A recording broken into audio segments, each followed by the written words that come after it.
Potrebbe essere l'anno della svolta per i caregiver. A fare il punto della situazione è ancora una volta il sindacato FNP CISL del Veneto. Proprio lo scorso febbraio è stato depositato il nuovo DDL del governo a tutela dei caregiver, coloro che si prendono cura dei propri familiari in stato di disabilità o non autosufficienza. La situazione nazionale è ancora ferma nonostante 30 proposte di legge in 10 anni, ma la Regione del Veneto è vicina alla svolta. A fine maggio è approdata in Consiglio regionale la proposta di legge e i caregiver potrebbero finalmente essere riconosciuti e tutelati. Il Veneto diventerebbe la 14ª regione a dotarsi di un provvedimento sul tema. Il disegno di legge nazionale arriva in un momento storico dove ci troviamo con un invecchiamento della popolazione molto forte e con l'aumentare dei bisogni per la custodia e l'assistenza di anziani non autosufficienti.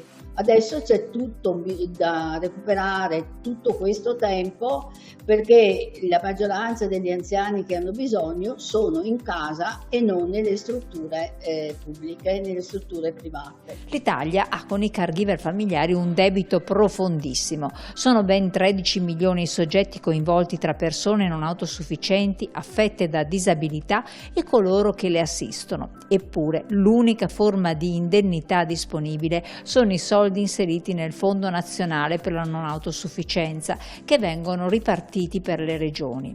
Ma i caregiver chiedono servizi e un sistema che li riconosca. Da qui bisogna poi analizzare i bisogni, e i bisogni prevalenti sono quelli di avere aiuti, più che soldi.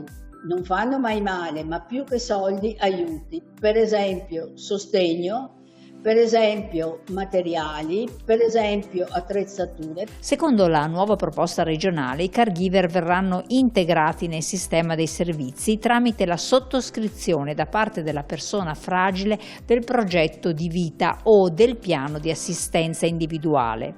Così facendo saranno garantiti interventi di sollievo, supporto psicologico e riconosciute le competenze acquisite nella cura per la qualifica di operatore dell'area sociosanitaria. La prima priorità è sicuramente il riconoscimento. Se non sei visto è come non esistessi, prima questione. La seconda questione, analizzare cosa vuol dire fare assistenza a persone non autosufficienti in casa. Non è la stessa cosa di farlo in un RSA o in altri luoghi.